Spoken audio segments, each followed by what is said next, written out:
हिरा ही का मुरट्टी एवढी हिरा आलं का ग तुला ऐकायला आलं ना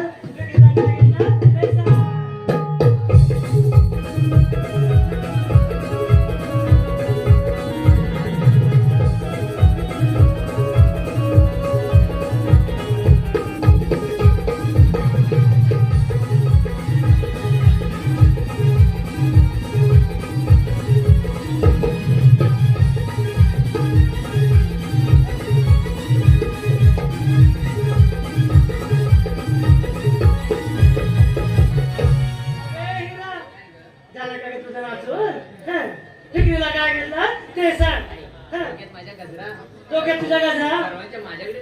दिसतात आहेत त्या झालं तुझं सांग पुढचं डोक्यात तुझ्या गजरा माझ्याकडे नजरा मला कसली माझ्या माठात फक्त घेतलाय दही दूध तूप लोणी हेच ना घेतलाय मग तू एवढी कशाला बोलते त्याला बोलून